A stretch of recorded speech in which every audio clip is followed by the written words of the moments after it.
Grâce au pétrole et au gaz de schiste, en moins de 10 ans, les États-Unis ont donc réduit de moitié leur dépendance pétrolière et sont devenus indépendants en gaz.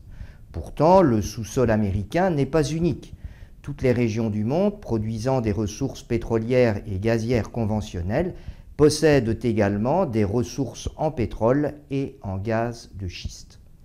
Plusieurs études réalisées entre 2013 et 2016 considèrent même que ces dernières pourraient doubler les ressources conventionnelles aujourd'hui reconnues.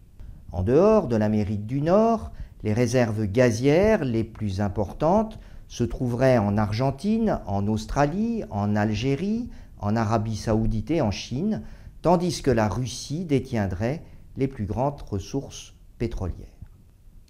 Basées sur des estimations volumétriques pures et non sur des données puits, ces ressources doivent cependant être considérées avec beaucoup de prudence. Mais au-delà des ressources, le premier des critères pour un pays est sa motivation à les développer ou pas. Nous analysons ci-dessous les motivations de l'Argentine, de l'Arabie Saoudite, de la Chine et de la Russie. En Argentine, le gaz représente 48% du mix énergétique primaire et 56% du mix électrique. Il est subventionné par l'État pour que la population en bénéficie à très faible coût. Par le passé, l'Argentine était un important exportateur de gaz. Cependant, depuis 2004, le pays est devenu importateur net. Aujourd'hui, les importations par gazoduc en provenance de Bolivie et de GNL en provenance du Moyen-Orient étranglent les finances publiques argentines. Leur coût a dépassé en 2015 les 6 milliards de dollars. Aussi, les autorités argentines souhaitent-elles développer le potentiel de la Vaca Muerta, l'un des meilleurs schistes au monde. La Vaca Muerta est située dans le bassin du Neuquén, une zone très peu urbanisée où l'eau est abondante. C'est également une province pétrolière et gazière mature, dotée d'installations existantes, d'une main-d'œuvre qualifiée et de sociétés de services bien établies.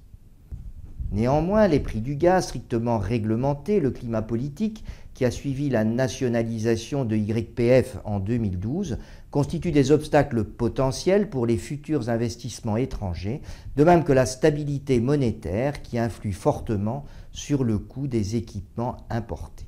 L'Arabie Saoudite est le deuxième producteur mondial de pétrole après les États-Unis. Elle consomme chaque jour 700 000 barils de pétrole pour satisfaire sa demande croissante en électricité.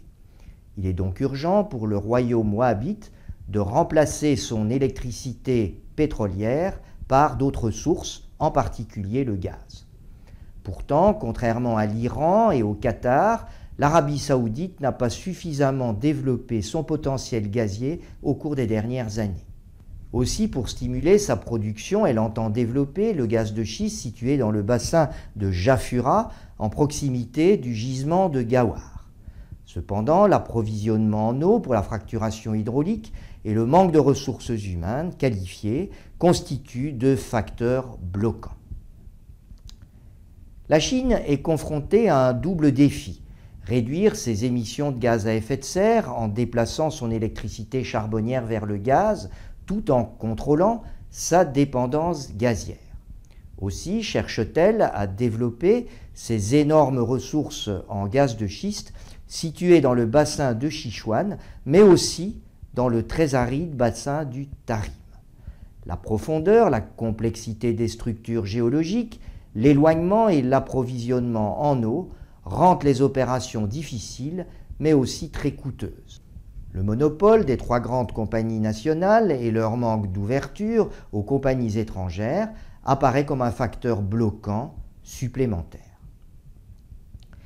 La Russie dépend à 70% de ses revenus pétroliers et gaziers. Pour maintenir leur rente pétrolière, les autorités russes souhaitent développer leurs gigantesques ressources en pétrole de schiste. Ce potentiel est associé au Bajenov, situé en Sibérie occidentale. S'étendant sur plus de 800 000 km², il renfermerait plus de 5 000 milliards de barils de pétrole, dont 5 à 10% seraient récupérables. Comme le Néouken, la Sibérie occidentale est une province pétrolière mature, dotée d'infrastructures existantes et d'une main-d'œuvre qualifiée. Cependant, le permafrost et les conditions subarctiques sont des facteurs bloquants, pénalisant notamment le forage et la fracturation hydraulique tout au long de l'année. Vous trouverez les informations détaillées dans mon ouvrage « Gaz et pétrole de schiste en question », publié aux éditions Technip. Il est disponible en français et en anglais, en librairie et sur le net. Je vous retrouverai dans 2 semaines pour un nouvel épisode. Nous débuterons une partie plus technique pour mieux comprendre ce qui différencie les ressources conventionnelles des ressources non conventionnelles.